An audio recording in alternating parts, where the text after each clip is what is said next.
It's been since the conference. It was really good. Yeah, well, thank you so much. Hello, everybody. Welcome to the Mike Lee Aspire session here tonight. Tonight we have Corey Kirkendoll, who is a colleague and friend, and we were just chit-chatting about the Mike conference and how that went. And it's been busy. It hasn't stopped, Corey. It'll stop for a couple of months, and then it's time to prepare for 2025.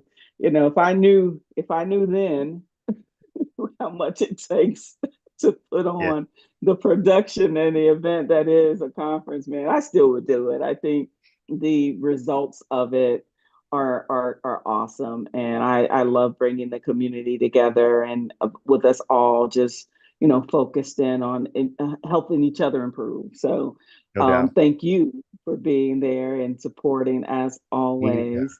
Anytime. Yeah, yeah. I'll tell you, I go to a lot of conferences, and what I really love and look forward to is the intimacy and just the close and what it was all about. I love that. And everybody Hmm. was engaged, and it was really cool, and the content was on point. So I really like it. So it was really good.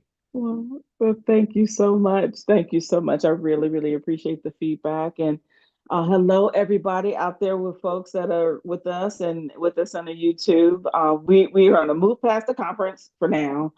And we're going to talk to Corey. And of course, the Mike Lead Aspire sessions are for those that are looking to get in the space. And we bring Mhm. individuals from the Mike community in here to discuss, what they do, how they got started, and what they do, and to give advice and counsel for those of you that are aspiring to be, and then to break down some of the magic, as they say, that exists in cybersecurity. It Yeah. those of us in it know it's not that magical. It is what it is. But so my first question that I ask all of my guests is to tell us, Corey, tell us your origin story. How did you get into the cybersecurity profession? Yeah, for me, it was almost by accident. But what I had was I came from a networking background, Cisco, CCIE, all the engineering piece from that side.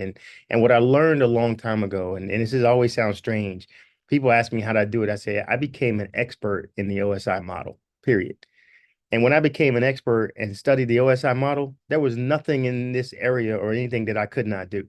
I understood it from the bottom to the top and the top to the bottom, right? So if you want to put cybersecurity, Wi-Fi, wireless, AI, whatever on top of it, because I'm an expert in the OSI model, I understand it. Might not know the deeps and the depths of it, but I understand how to break it down and become in that situation. So that's really what it is.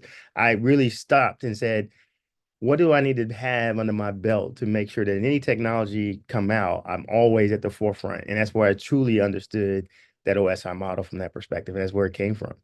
And through that journey, I learned voice, I learned wireless, I learned security, I learned all that stuff.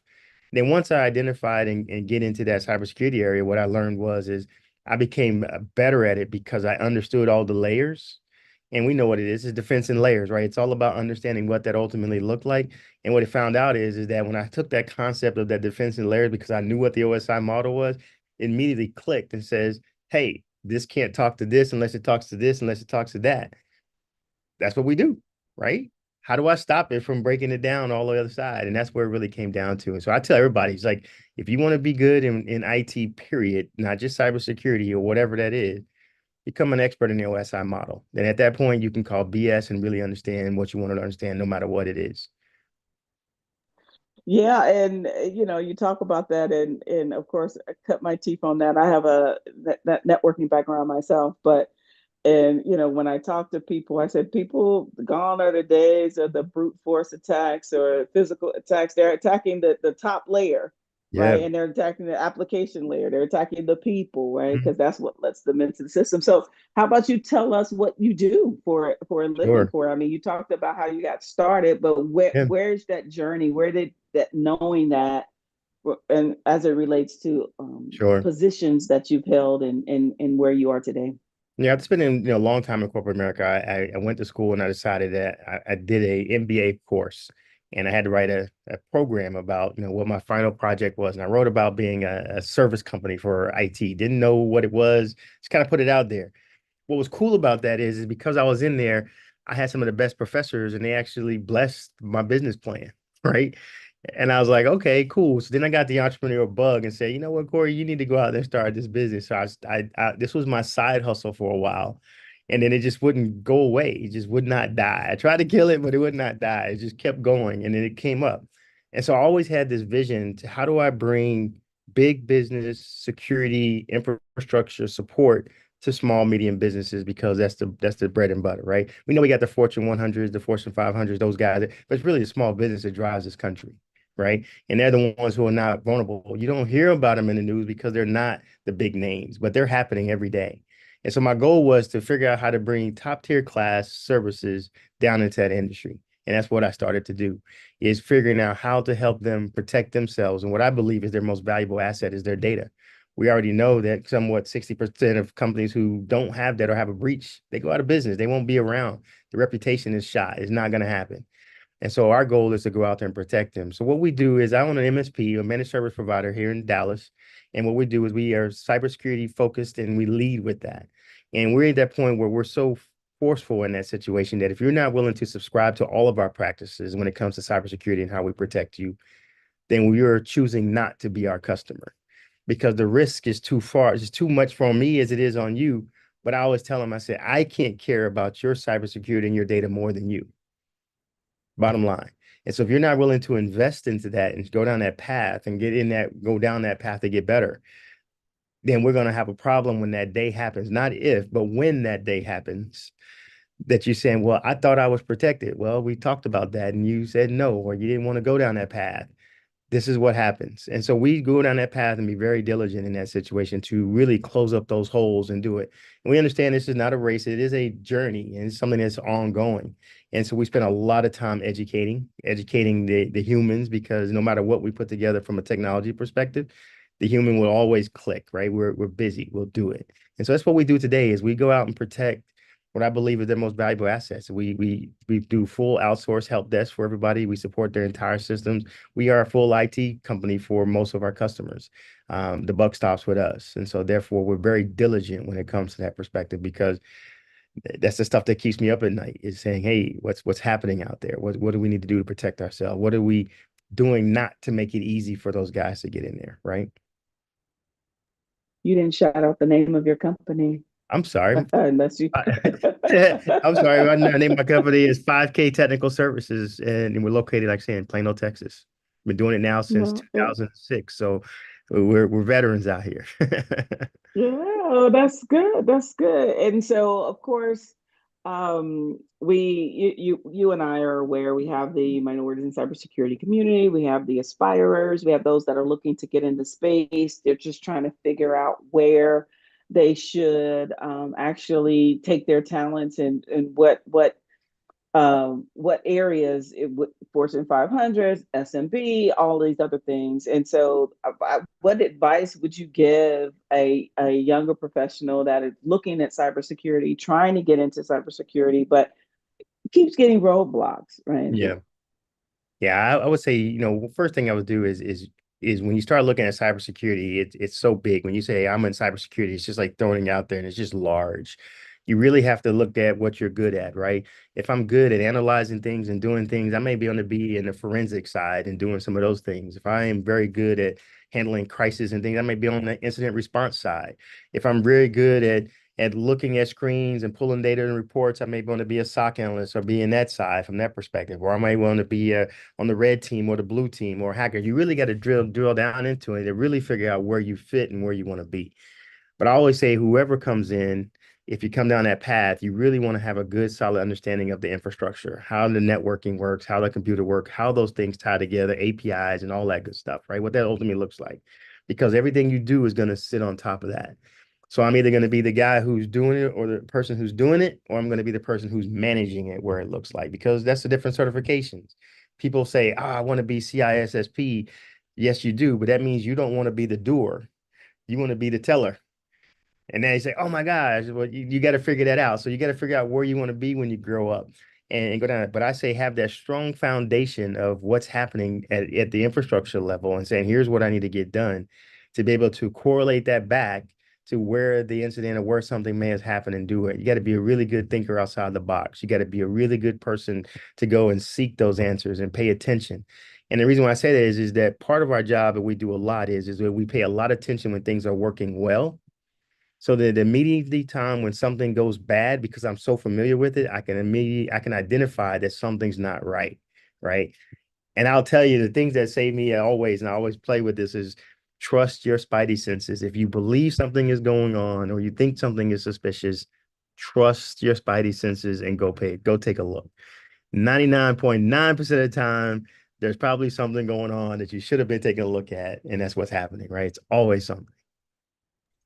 It is always something. And I got a, let's see, I got a cash app today from someone I didn't know, right? And I'm sitting up there and I'm looking at this and I'm like, any unsolicited type of you just there's nothing gonna happen for free, right? Nothing, And nothing so gonna happen for real. so I'm looking at it and I'm like, okay, they didn't send it to the nonprofit, they sent it to me personally. I was like, I don't even really, and I was like, decline. No, I don't need that. It's like Yeah, understanding, like as you pointed out, spidey senses. Nothing happens just randomly. It's like anybody that don't know me, they're gonna send me $75.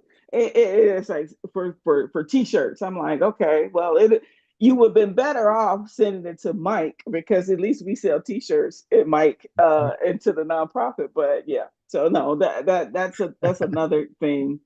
I mean, and I talk to you know what we do. We have a lot of young professionals that we are training to be cybersecurity professionals on the apprenticeship program side. And as you pointed out, a lot of people, and this is what I say about talent, and I'm like, there's a lot of people out there that think they want to be a specialist. Right. mhm, I want to be a pen tester, Miss Mary. I want to be without really understanding yeah, foundationally what that actually means. Right. mhm, You can't pen test a network if you don't know what networking is. If you don't know yes, what they do to defend the mhm, network, how are you going to test whether or not it's possible. And so of course, with our program, we go over foundational principles. And one of yeah, the things that we teach them is the NIST cybersecurity framework, right? And so as you become an expert in that, as you did in the OSI model, become an expert in understanding what you're supposed to understand, yeah, and then specialize and find your way through the profession in the best way you know how. But you have to have those foundational principles. But as you pointed out, you're an entrepreneur like I am, and you've been out there in this market for a while. mhm, And as a minority leader, though, right? You lead your own company, and yeah, I would say, what would you say would be the biggest challenge you have as a minority leader, as an entrepreneur, yeah. and dealing with some of the sensitive information that you have and the clients that you're going at? What's your biggest challenge? Yeah, so part of that is is building that trust and relationship is where it really comes down to for us, right? Is at the end of the day, we go in there and one of the models that I really lead by is one of our guiding principles is that I'm in the relationship business. I just happen to do IT and cybersecurity. Because if you don't trust me and have that relationship, then it's very difficult to have that next step, right? We're really building that trust and relationship that one, that I know what I'm talking about and I can back up what I'm talking about, and I'm here for you through the thick and thin. And we really lead, and they say, Corey, well, what do you do? It says, it's going to happen, it's going to happen. So what it is we live in an incident response kind of a world, right? So I'm going to go back there and says, I'm going to be there when the you know what hits the fan, and we're going to walk you through this process together. You're not going to be out there by yourself. So I'll say that's the big thing. And then the other piece is really looking at talent and hiring is really the hardest part for us because what happens is a lot of programs out there that don't equip the students or persons right. They go out, hey, take this exam, take this test. And they become, they go do that. And they give them this false sense of, hey, you take this exam, become Security Plus, CYSA, go grab a couple of certs, and now you're worth, $300,000 a year, and here's where it is. And I'm like, great, that's awesome. Come on in here. You got it. They got all the buzzwords. Their resume look like it's the bomb diggity. And then you send them, and I say, this is all good. And I set them in front of the computer, and they say, well, here it was. Well, you just passed the CYSA. I want you to go into Kali Linux and show me, give me a directory listing. I want you to ping something and do whatever. And they look at me and go, what are you talking about? And I say, so now we're going to have a real conversation, right? You took the test, we got where it needs to come from, and I have this conversation. This is when they hate this conversation. I say, in our industry, we have a term that's called green, and they don't get that. And I say, what that means is you have the potential because I saw you pass the test and you know what that is. But in others, you have no hands-on experience and no experience in that. So in our industry, that's green. Are you willing to take that step to learn to get to where you want to go? And that's when the conversation is hard because now I have to match your skills to what we're going to pay for somebody at that skill. You want to be here, but really you're here. Now, if you want to get there, I will help you walk up that path to get to where you want to go, and how it comes from. But have a real expectation of what that looks like is what my challenge is hiring and interviewing. When I have to interview and hire, I cringe. I'm like, oh my gosh, this is going to be painful. It's so painful. But at the end of the day, when we walk out of there, if you don't get hired and we're not, if you're willing for feedback, I'm gonna give you feedback. If you're willing to talk about it, here's what that looks like and how do you get better. If you're willing to, if I see it because you have the right attitude and the right heart, and I know we can get there, I can overlook the talent of the technology piece because I can teach you that. But what I cannot teach you is how to treat somebody nice, how to be empathetic, how to show good customer service, how to do those things, how to have that go get it right attitude. I can't teach that. You either got it or you don't, right? Now I could teach you Kali Linux, I could teach you pen testing, I could teach you, black box testing, white box testing. I could teach you how to do anything you want to do, but I cannot teach that, right? And so if you have the right Mhm. attitude, you almost a sure win for us because at the end of the day, we're going to get that piece to get that right. Because without customers and without that piece, we don't exist, right? And so if you can make sure they Mhm. maintain it down that path, the technology piece is the easy part. And I think that's where But we should sometimes, talk. yeah, I think We sometimes should talk. people I have plenty get of twisted. talent. Yeah, the talent is where it comes from. I like that. Mhm. No, and the thing is like, for instance, I have a potential client here that they're a SMB Hmm. now, and I laugh because I was talking to the CEO and I was like, you can't afford me, right? And I understand you can't. Yeah, I get it. But what we can do is we can build you a person that services for you because it yeah, doesn't matter Fortune 500 or SMB, they have the same challenges. They just don't know how to deal with it in that regard. And so when I'm going out and I'm talking to folks about our apprenticeship program, I said, what is it that you need? We can build. And the apprentices, they don't believe me when I say it's useless for you to go out there and go digging into a particular hmm, specialty when the reality is those corporate survival skills, what other people say are soft skills, the corporate survival skills are the ones that are going to impact you the most. all And day, I fuss with them all the time. I was like, you all day. don't need a remote role. You need to go into an office to see how to be a professional, Yes, right? And you need to go in there and understand customer service, yes. how to communicate, how to effectively write it, a verbally and written communication skills. Yes. And I think we don't do, especially Mhm. as coming out of some of the minority serving institutions and HBCUs, we have the talent and we're so focused in on trying to get people more interested that we're missing the point of you still have to learn how to be a professional. If you don't have it Yes. in your background, because many of us don't, we don't have people or parents or grandparents or aunts and No, uncles to show us how to be a professional, that's right? Because you can be the most talented person in the world, but if you don't know how to communicate, you're you may not get a job in that regard. you're hitting up those points, right? So So you're hitting those points right up, right? Because for one, engineers and real technical people are type A personality. We are traditionally we are what they would say, man, those IT guys are jerks. Nobody want to talk to us. They stay to themselves. They want to do it. And then culturally, the corporate environment is not made for us. We don't thrive in that. We need people to help us get to that process. And I didn't learn that until I got deep into the corporate America. It's like, oh my gosh. And I just make people jokes. When I worked at IBM and I worked at Cisco, and we had 30,000 people, 20,000 people, and I'd be in a cafeteria somewhere and I see one of us on the other side go run, hey, what's going on? That's what it was. But learning how to build that communication. And so I learned there's one thing when I go out and I mentor people and I go out, there's one book that I give them. It's called Who Got Your Back by Keith Ferrazzi. And what Keith Ferrazzi's book was all about is that you need to have as many people in that organization wearing your t-shirt with your name on it all the time because they are in the rooms and in the places that you can't get into. And so what happens is I'm building those relationships and building those contacts and managing up and skip level managing my manager, right? Because sometimes your manager doesn't know how to manage you up or take it up to the next level, right?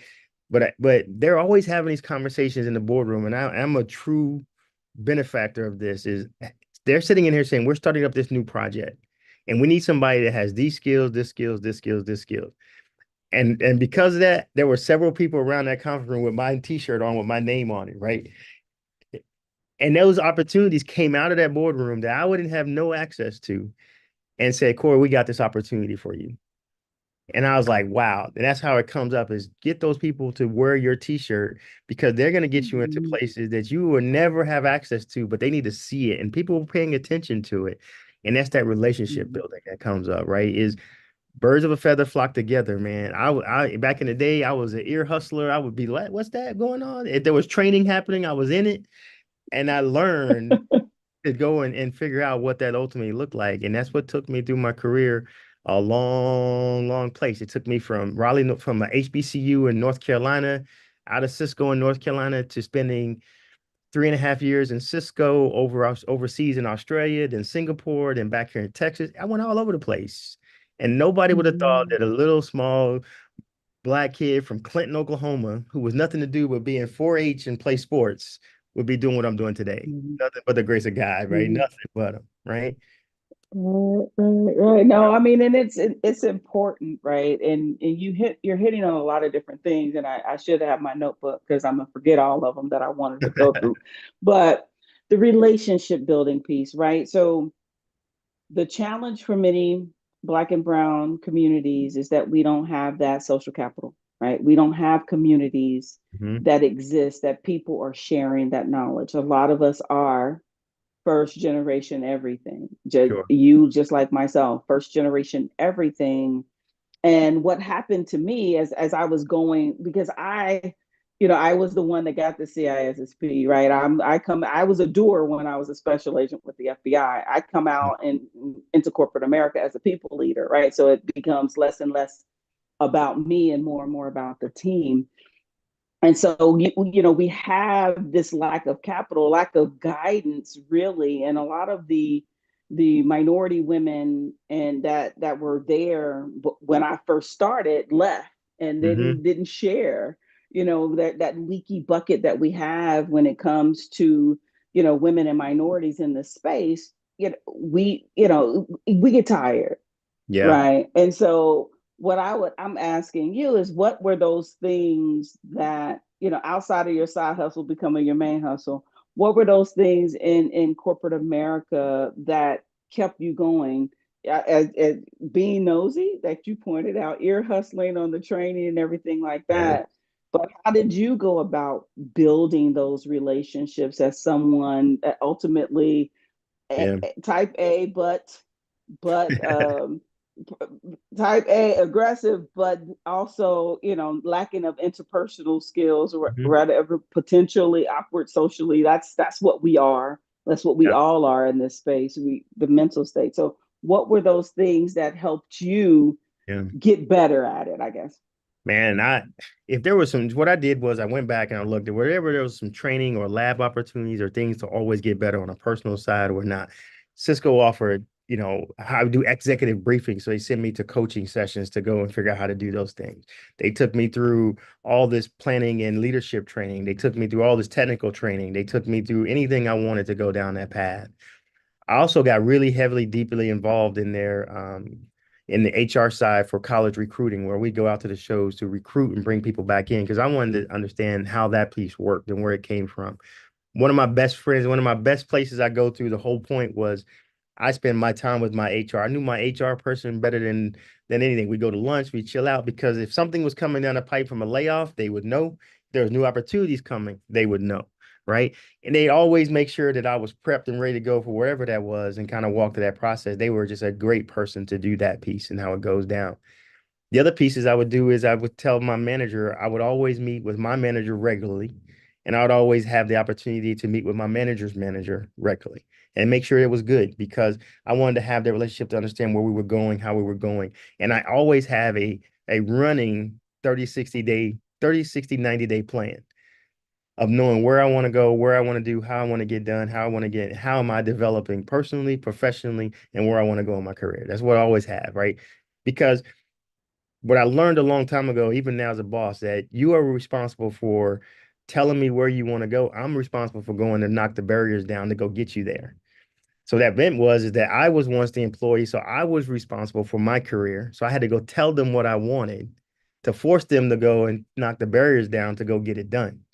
And so that's what I learned a long time ago is constantly saying, here's what I want to do, here's how I want to do it, here's where I want to go, and I'm going to go down that.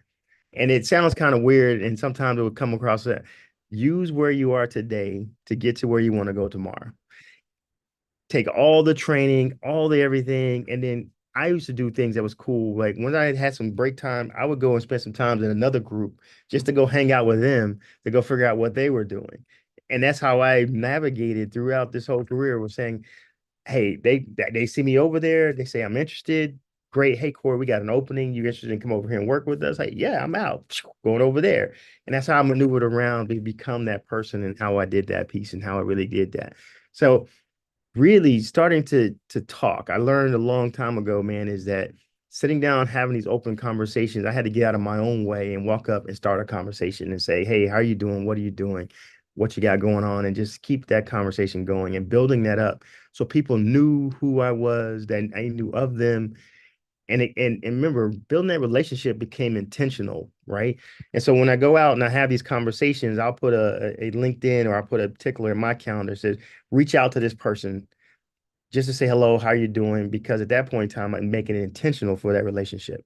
And it's big for us because in our business, before someone would ever even know to want our services, it takes a minimum of what we call 17 touches before they realize who I was or what we do. That means I'm constantly having to be present, right? And so it becomes very intentional now to say, I got to build that relationship so they know who I am. They know what I'm about. They know what I'm about. They follow me and say, okay, he does this. Okay, I see him out there doing this. And that relationship is building and building and building. So when we have that conversation, it's not awkward anymore, right? It's kind of like that Forrest Gump movie. Hey, my name is Corey. We ain't strangers no more, right? It's a true deal, right? And then you be Mm-hmm. shocked you'd be shocked at how much you have in common when you start to have those conversations of what it is. And I truly believe people genuinely want to help. I think they just don't know how to help and you can't articulate how to help. And so getting into that model and going down that path is really big from that perspective. And then also get you a mentor. And the mentor piece for me is big because it's a two-way street. Have a conversation with your mentor, tell them what you want, tell them when you need, how often you want to meet, when you need to meet, how often face to face, and if that mentor says, I cannot do it, then you have to respect that because what he or she is telling you is that I can't give you what you need. And we know this is going to go south. But if I commit to that, then you both are committing to Mm-hmm. something that you're going to work and mutually benefit each other. And you can have more than one. One may be mentoring you in your career, one may be mentoring you on something else, but they're speaking into your life and you'd be able to share things with them and go back and forth. But that's really where it came from. And unfortunately, I didn't have that when I was growing up. I didn't have anybody to aspire to. There was no one that looked like me. There was no one I could go and figure that out. Right. But now it's like, hey, if I can mentor you or be there, I want to be that person just to see you get an opportunity to have somebody to talk to.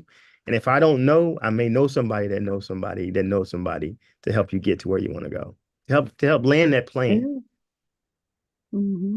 Yeah. Yeah, that's, I mean, that, you talk about more people, your personal board of directors, we talk about that Mm. and our leadership development courses and things like that. So that's really, really, really an important part. In, the we do have our own mentorship program for Mhm. our apprentices and things like that. And so it's important to start that right now. But then when you are in an organization and you're working within, building your own brand is what I hear you're talking about. Understand. Being the person that a go-to person, right? When you are, talking to other teams or other groups, getting a stretch project. What a stretch project is another project outside of your day to Mhm. day. You can, all of these things are available to you, but that's what you're building. You're Yeah. building your brand, internal and external, to be known as someone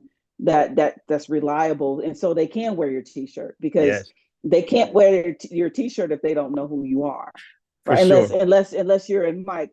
I send out a lot of t-shirts. Everybody has a Mike t-shirt, but Yeah. but no, and that's important. So I mean, switching gears a little bit, and as it relates to your own personal journey, right, through corporate America, now as an entrepreneur, um, getting back to corporate America, and you kind of touched on it a little bit. What do you feel like is the most important tool that you have in your toolbox in order to achieve the level of success that you want to achieve? Yeah. It's for me, it's really I like to be uncomfortable, right? I don't like to get comfortable. And I like the challenge. And when I started feeling like I'm getting comfortable, I got to go figure out a way how to get myself uncomfortable, because that means I'm kind of settling in that piece, right? And and and I don't like that. And so that's one of the things I spend a lot of time. One of the biggest deals is access to the information and learn how to make it work for me, right? And what I learned a long time ago, I don't have to know everything, but I need to know where to go get it, where my resources are. And that comes from friends of mine who are other out there in the industry.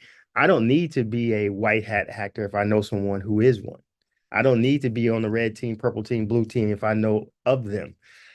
I participate in the InfraGard, right? So that I know that if I need to get intelligence and I get things coming from that space, what's happening out there. Sometimes I don't want to have that information because of, but I do.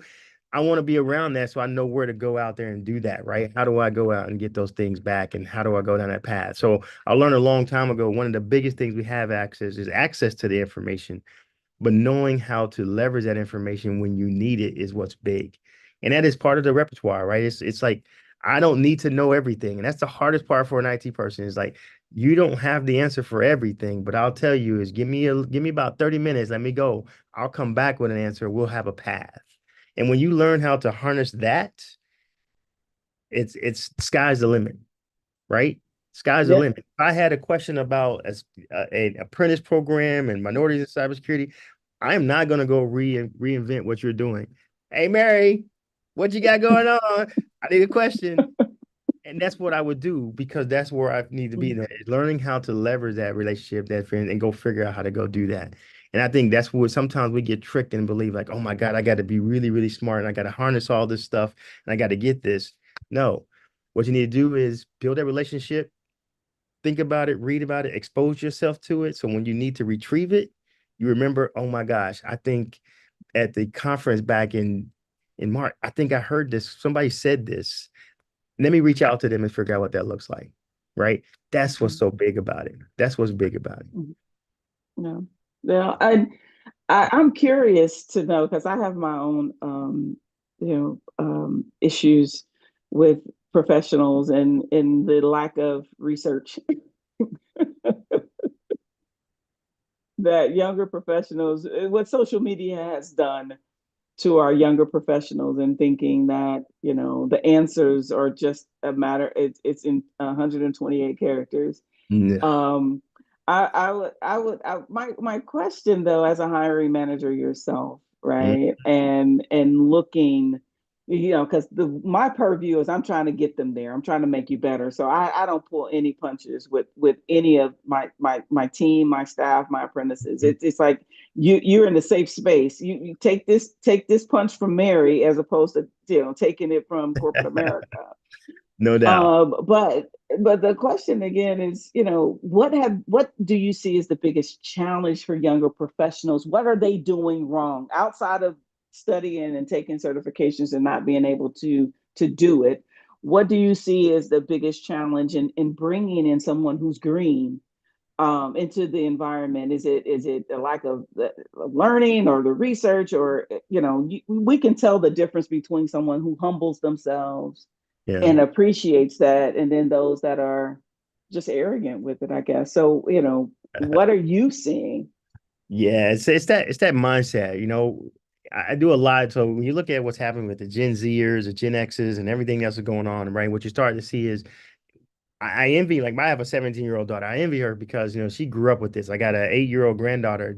She's grown up with this technology, so she's far out there than I could have ever imagined where it comes from. But I think that technology and the research and all the things that's out there doesn't take the place of really understanding of how it works. In our area, we have a lot of tools, and in my workshop is part of my tabletop exercise to my team is I will take the tool away. That means the job still has to be done, but you need to know how to do that. But if you're relying 100% on the tool, then you don't know what it is, then that's a problem. And they don't know when a tabletop exercise is going to happen with me. For those who don't know, that means a real life scenario in a test in a situation. I take the tool away and let's figure it out. Now, that is not to come in here to trick them, but what it does, it makes them stronger because now they go back and say, man, maybe I should have known how to push that patch.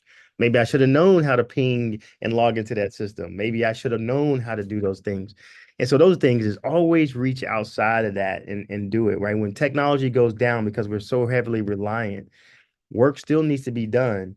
How do I go back and get around that, right? Because if you're in cybersecurity and an incident happens and you're in a true live incidents place, everything that you're comfortable with that is taken away from you, right?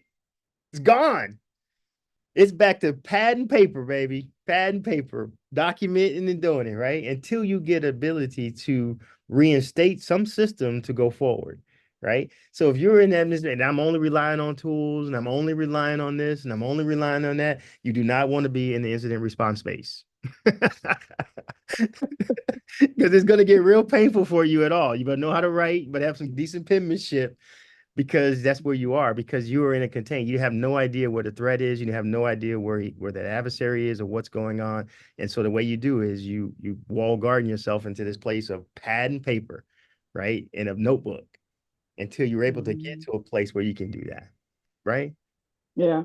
Yeah. No, I mean, and I guess my question about the talent and the younger professionals and their talent, do you, in your statement, do you think they're, because my thought process is technology cannot solve security's Mm. problem because technology is security's problem.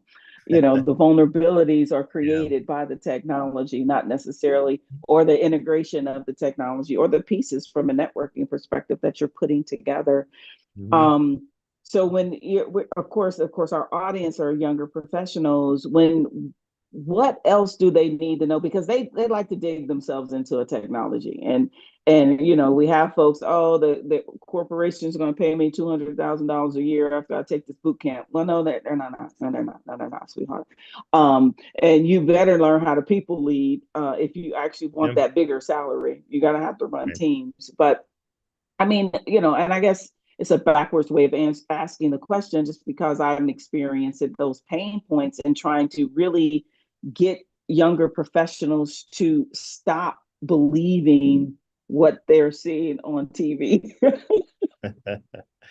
You're right. So what I always try to tell people is that if you're going to be in technology, you got to find a way to get into technology. And there's no bottom line job in it, right? So if I was to come into cybersecurity today, I'm out of college, I'm where I want to be, and someone says, "Hey, I'm going to give you a cabling job or a help desk job at the bottom," I'll take it all day.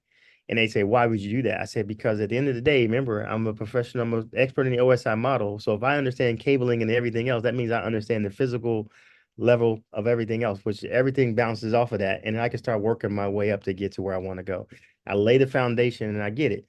Because when I come in and we talk about it, and I say, if you really look at what happens in corporate America, where it happens, unlike us, we touch everything. We're an inch deep, mile wide on everything. We are jack of all trades, masters of none, but we're there.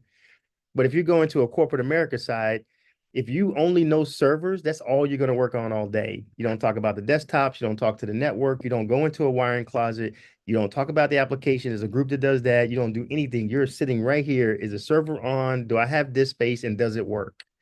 And so what's happening is you're relying on everybody else to bring all those pieces together to figure out that something is broke. Well, it could be a desktop. Well, you can't go over there and walk and see the desktop. You got to call the desktop support guy, and they go over there and figure out what it is. And they say, yep, everything looks good over here. Could be the network. And they get the network guy involved and they do this and that.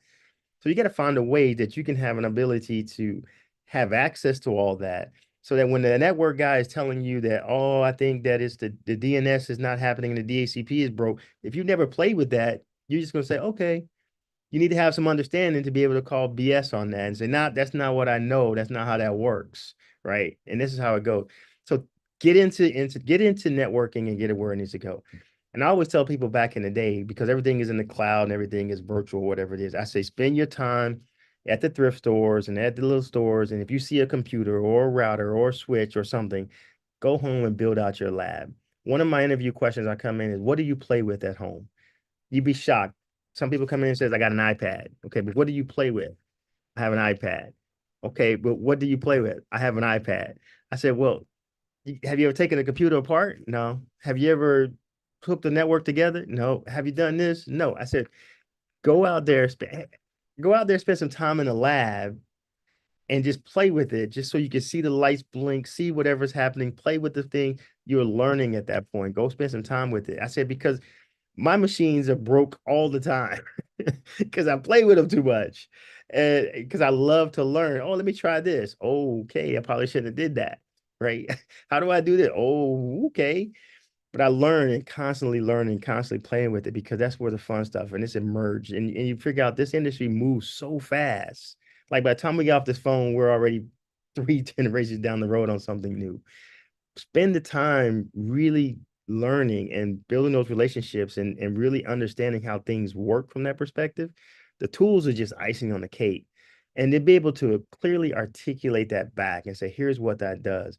Because what also happens in the interview process is I don't expect you to know the answer, but I'm listening to how you think and how you're making it out, right? Oh, I want to be the greatest cybersecurity engineer ever. Okay, great. But let me give you a scenario. If I was baking banana bread and I didn't have bananas, what would happen? Well, if you didn't have bananas, what I would do is bananas are just like this, and I would use this versus this, and I could do this versus that. What you're showing to me is that you know how to think yourself out of a situation and come up with a solution and go things. That is extremely valuable to me without you knowing anything about the technology. And so what we do now is a lot of interviewing from that perspective, giving you scenarios. We're not trying to trick you. I just want to think about how you think. I want to see how you think your way through that.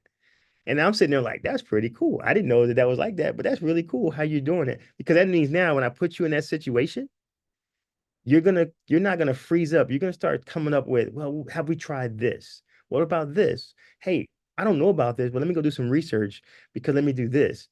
That is extremely valuable because now you're piquing everybody else's interest. You're not just gonna get stuck.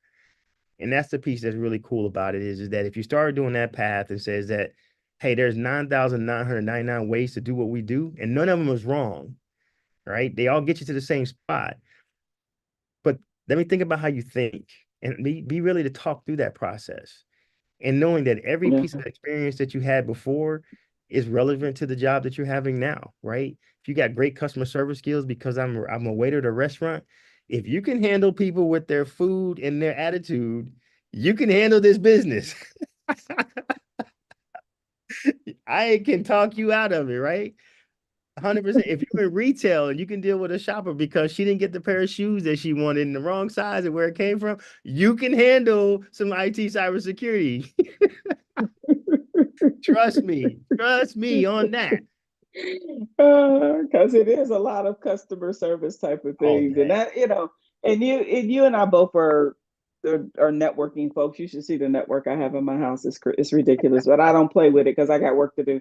But all that to be said, so there is a technical component Hmm. to IT, technical component to cybersecurity, but there are also a whole bunch of, I would say 75% of the roles from a cybersecurity perspective aren't really hands-on technical, because what did you say? In your larger companies, you are calling help desk support, you're calling IT, you're calling a server team, we're calling some app owner. You're not the one that's actually doing it. And so I always, I like the way you said that, you asked the lab question, but you're asking, how they think through, because the critical thinking is important. And that's where diverse experiences and things come into play, because, you know, as a black woman, single mother of two, executive, my thought process is different, and the experiences that I've had are different, and that I'm bringing that experience to the table. And so, I don't want you guys to think out there that are listening that you actually have to be so super hyper technical to be in this space. Yeah. Your customer service skill, 100%. if you can do customer service, like Corey said, you can be in this profession, and understanding that you are usually a liaison between individuals. I mean, you have your own business, you're an entrepreneur, you service customers, but even if you're in-house at a corporation, you're still servicing your customers, Yeah. right? They just happen to be work for the organization. So, wanting to understand, you guys to understand that he's a inch deep, a mile wide, but there's still so many different areas Yeah. within cybersecurity that you can go into, It is that are, cybersecurity tangent or whatever. But it really, Corey, ultimately, all of it revolves around the data. all day, all day. Data is where it comes from, right? Respecting the data. Information security. I hate the new brand of cybersecurity because it doesn't go. Yeah. Information security is what it's all about. Securing information is what it's all about. You know what's so But funny? okay, You know what's so funny? In my go in my ahead. presentation, I say, even this right here, piece of paper, right? This is data. Therefore, it's protecting that too. And so people think it's all that technical piece and where it comes from, but it's down to the physical. We still got people dumpster diving. We got people who don't shred. We got people who don't do those things. It's all data. And you're right. I tell them all the time, your most important thing you have is your customer data. And I said, no, nobody gonna go to one place and say, hey, I'm gonna go here and get all the data. It's about putting it together. These guys are very smart. Say, I need a little bit of here, a little bit of here. This is what I need together. And once I make that perfect piece, I throw it out there on the dark web, I throw it out there, and that becomes ultra valuable to a lot of people. And that's where it really comes down to. But it is the data. The data. I talk so much about data, that I'm tired. It's all about that. Scratching it up, you remixing it That's it, man. I need to go make me a song. That's all I do. Just say data all day. It'd be a number one hit. all You day. know that, right? Yes. So I mean, audience out there, if you're on YouTube or whatever, you have a question, please feel free to drop it in the chat. So Corey, tell me. I mean, we have about 10 minutes to go. It went by fast. Mhm. It does all the time. No doubt. What's next, buddy? What's next? So, I've been, I believe this. So I dove deep into AI over the last year, and that's what I do. And so right now we offer this chief AI strategist position that we do now. So I come in and I'm your chief AI strategist, how to make sure that we enable AI to do it. And what is cool about that is that it is all sold around what we do from a security perspective. I believe AI is the shiny ball that is going to now open the door and really drag and take cybersecurity to the level that it should have been, because it is that everybody wants it and everybody have it, so they don't even care about what it costs to get there. And the problem with cybersecurity, it was always a cost component. What had happened, and they got caught on the cost. And what we're seeing now is, as we go through this process, as I go and do strategy meetings with people in the companies, the first thing we talk about is data loss prevention, data protection, all that piece of how I need to lock it down and harness it. We go in there, the first thing we create is an acceptable use policy for AI. And they go, why is that? I said, because that's what we had for that. I said, if you're not telling them that they cannot do it, then you're telling them that it's okay too, right? And when you start really getting into about generative AI and training and what large language models are and all that good stuff, then you're really saying, hold up, this thing is learning and it's growing. So if I'm feeding it, it means it's learning my information too. Yes, it is, right? So now you got to harness and put some barriers around that. In our world of cybersecurity, I put that home. What happened is when your users go out there and feed it into it, what they did was they created an event, which eventually turns into an incident, right? Now I'm walking through this process with them, and so they get it. So now we're going through and saying, "Hey, here's what's up." And what I'm noticing about AI as we go down this path is I don't believe AI is really heavily upon the humans right now. I don't believe it's going to repurpose and redo some jobs and put them in different places. I think those who have the slower jobs of creating reports and doing little tedious tasks, if you don't learn the AI, you're gonna put yourself out of a position. You need to start learning it and move it to the next level. Those who are smart and who leverage AI will become better and smarter. Those who are already smart who use AI will become geniuses because that's the way it's going to get done. And so the way we take this approach is we go into each company and each department and we show them how to leverage AI to solve problems and solve individual tasks and how they handle the grow and how they go down that path. So I spend time with HR, I spend time with the salespeople, I spend times with all these people. And what we're learning here is because AI is built off of the things we love, data. It's what it's doing. It's crunching numbers. And data is secure, right? We know it's all over the place. And so when I go in there and they tell them where their data is, it's everywhere. It's in SAP, it's in Oracle, it's in SharePoint, it's in Dropbox, it's in Box, it's in Google Drive, it's in QuickBooks, it's in whatever, right? And then when I finish with them, they're like, do you know how many sources of data you have that you play with? They go, no. I say, well, just in sales alone, we have 50 different things that we got to go pull data off of. And in HR alone, here's what we got. I say across the entire company, we got 375 different data sources where we're pulling data from that your data is spread out all over the place. And they look at me and go, what? How's that secure? Well, some of it's in the cloud, some of it's in Dropbox, some of it in Google Cloud. They're not getting backed up. It's not doing this. And so now we have to go and secure that, right? So that's a cool part we learn now is on the AI side. And it's amazing how they are so deeply connected to each other by being what we've done in the cyber side. It directly plays itself to what we do on the AI side. And doing this whole thing has been just amazing of some of the things we've been able to do with AI, how we incorporate it, how we've been working with it. We've written some on our own chat bots, our own LLMs for people. We've been doing some really cool stuff of just strategizing of how it's really going to come in and change your situation. And those who don't do it with cybersecurity first, they're gonna get themselves in trouble. And they say, "Well, how's that?" I say, "Well, you turn this thing loose, it goes bananas. It just like Pac-Man. It just eats and eats.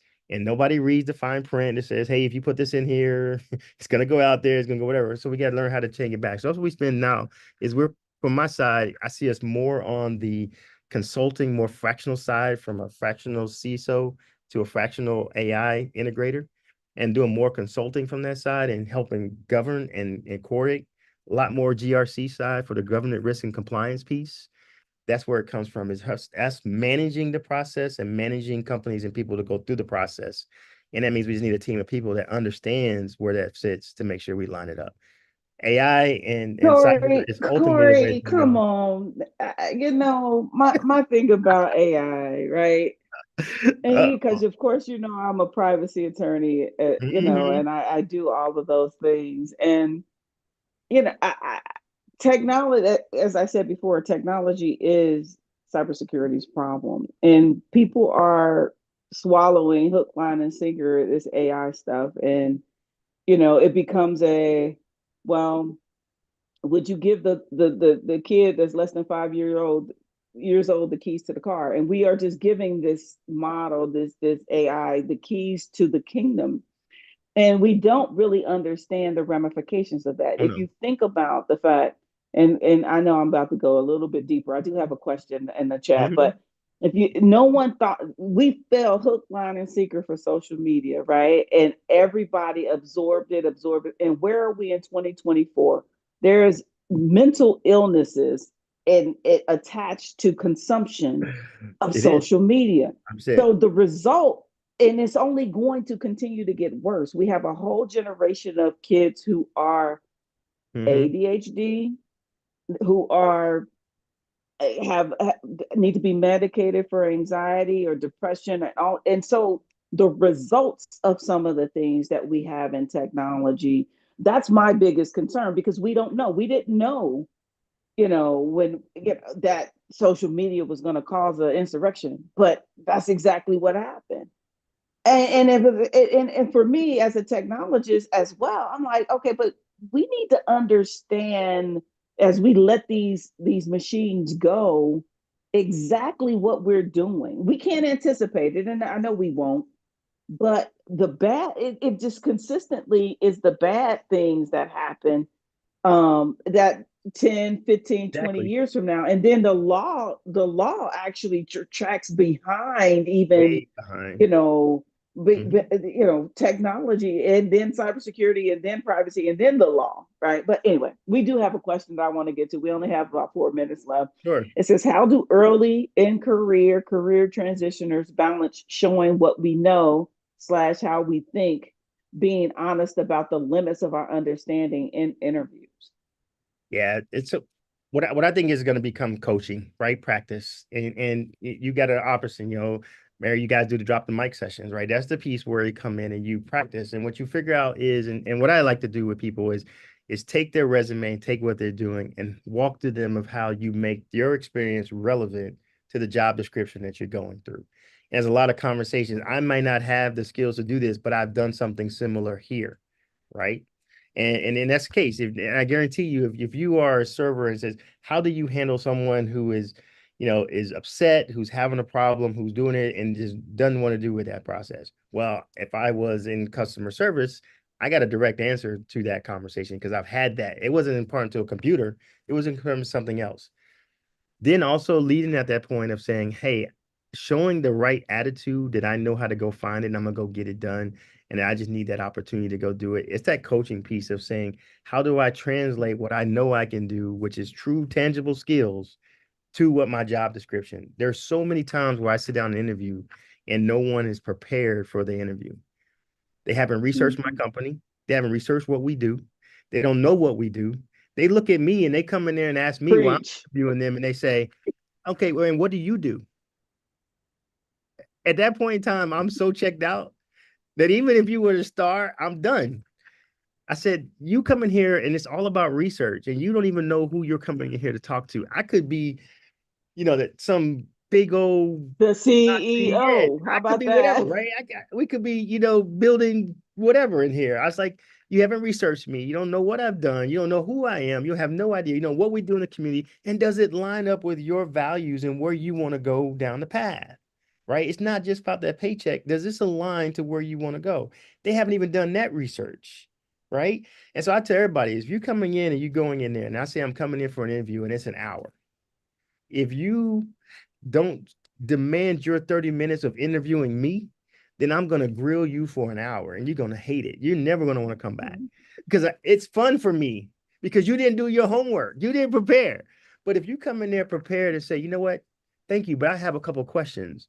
I see that you participate with CompTIA. I see that you did this. I see that you've done that. And I see how you guys support this. And I understand you how you're doing that. At that point in time, I'm like, okay, all right.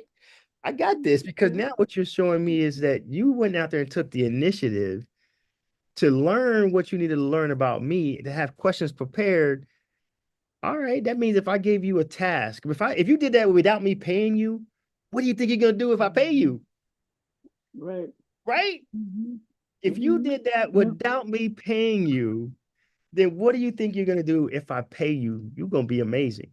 Right. And I think that's the Mm-hmm. challenge that you asked. If I go back to your question, is that if you look at our young people today, is they won't do more, no more, no less than they need to. Yep. But I believe because hey, if I'm not getting paid for this or there's no value in this, it's not going to do. I say you got to go above and beyond because if you go and do this and not be paid and you research me like that, I'm sitting in my back of my mind. I say, man, if I was to pay you 65, $75,000 a year, your research skill is going to be off the chain, right? Mm-hmm. Yeah, it's Mm-hmm. huge. So take that Yep. mentality and go above and beyond and research. But you'd be shocked. I get in here and be like, okay, now, do you got any questions?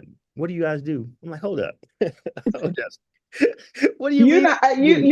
You're preaching to the congregation, sweetie, because I know I get people that email me just today and wanting an answer to a question. And I came back and I was like, rule number one, never send the CEO an email asking a question that you can find the answer out just by going to the freaking Yeah. website or Yes. scrolling down the MiC feed or whatever. That's not what you do. But I know we're at time. It's been great, Corey, having Always. you. Thank you so much for taking out a time out of your busy schedule For you, to Miss to Mary, to talk with you us know it'd today. never be a no. You know that. Anytime. Well, I love it. I love it. I love it. And thank you guys out there that joined us tonight. That we have some folks out there on the YouTube channel as well. And enjoy your long holiday weekend. And I will do the same. And we made it, Corey. We All made it to right. the end of the day. Hey, you have a great All one. right. Have Thank a you. good one. All right. Bye bye.